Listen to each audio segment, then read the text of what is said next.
नमस्कार आदाब, मैं आमिर नाविस। स्वागत है आपका 24 आवर्स टुडे न्यूज चैनल में। चलिए करते हैं शुरुआत कुछ विदेश और देश की बड़ी खबरों के साथ। किसान एकता जिंदाबाद,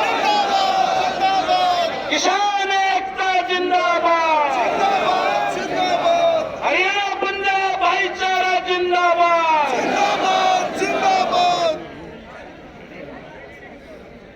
इत्थे बैठे मेरे साडे वड्डे भरा पंजाब तो आए मेरे सारे बुजुर्गां नूं, मेरे युवा साथियों नूं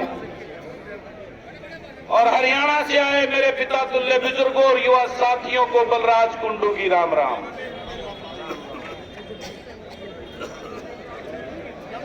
आज कितना बड़ा दुर्भाग्य है,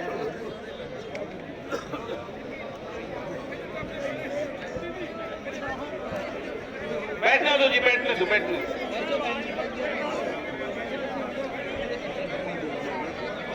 बैठने दो जी, बैठने। माता जी आगे की तरफ आ जाओ, बैठ आगे आ जाओ,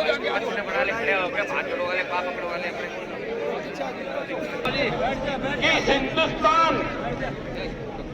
को आजाद कराने वाले शेरे हिंदुस्तान भगत सिंह के इस किसान परिवार को अपने हकों के लिए सड़कों पे बैठना पड़ेगा।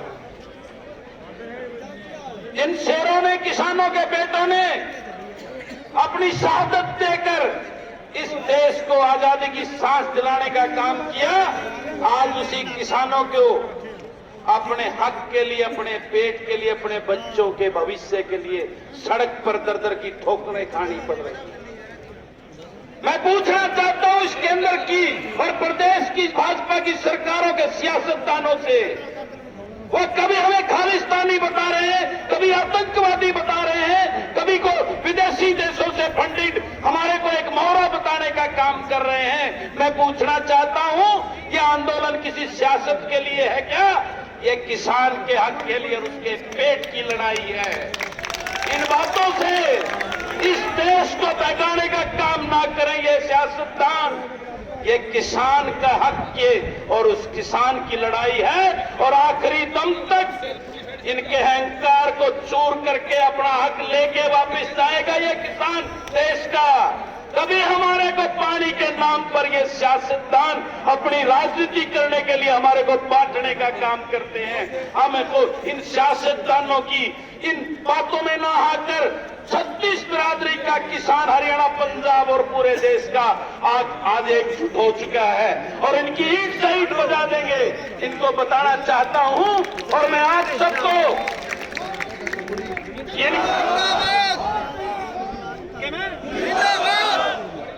इनके जो मंसूबे, किसान के पास एक अपना खेत होता है, दूसरी उसकी एक पशुधन होता है।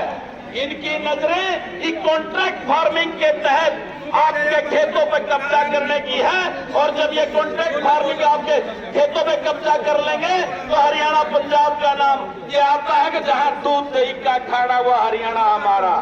ये हमारी उन भैंसों का चारा नहीं उगाने देंगे हमारे को खेतों में, ये अपनी पसंद का, क्योंकि हमारे उस दूध घी को बंद करवाकर ये ऑस्ट्रेलिया से, यूरोप से दूध लाकर हमारे को बेचना चाहते हैं अपने बिजनेस को बढ़ाने के लिए। तो मैं आप सबके माध्यम से इस अंडीवारी सरकार को बताना चाहता हूं, बहुत हो चुका है। ये देश जय जवान और जय किसान का देश है, क्योंकि इसी किसान का बेटा, इसी गरीब किसान का बेटा बॉर्डर पर इस देश की रक्षा करता है और अंतरिम सुरक्षा पुलिस की वर्दी पहनकर देश के अंदर सुरक्षा करता है।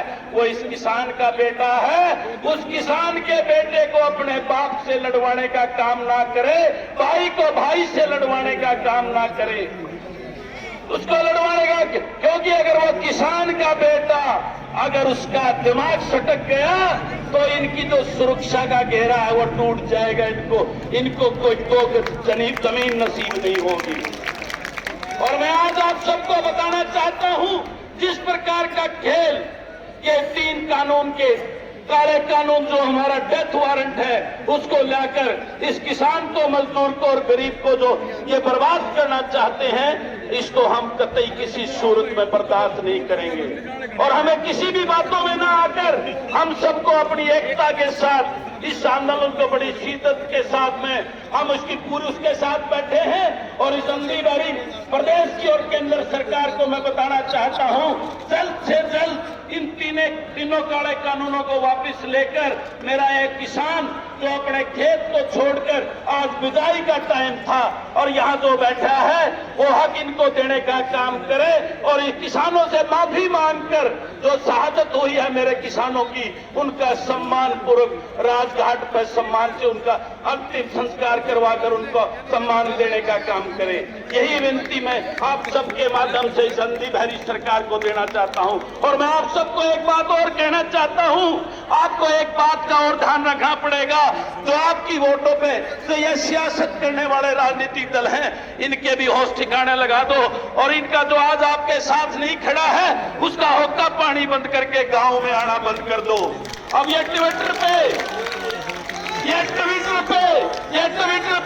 और जो फोटो खिंचवाकर सोशल मीडिया में और अखबारों में छपने का काम कर दो, जो टीवी में चलते हैं, उनको भी छितर मार के अपनी ताकत का एहसान दिला दो कि अब किसान मजदूर का ही राज चलेगा।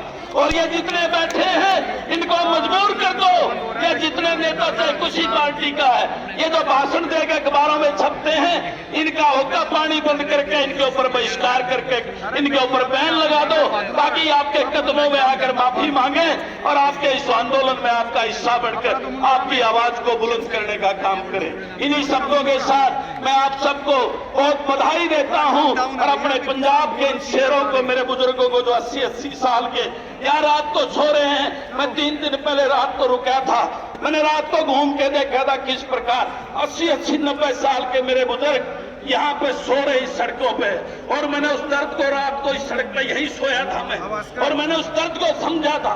तो मैं आपको इस बात के लिए कहता हूं, इस एक दर्द का, इस तकलीफ का इन नेताओं से हमने बदला लेना है, जिनको वोट देकर हमने घाटी गद्दी को भेजा था, आज वो विदेशों में अपनी पत्नियों को लेकर अपनी पिकनिक मना रहे हैं, उनको जवाब देने का काम करना है।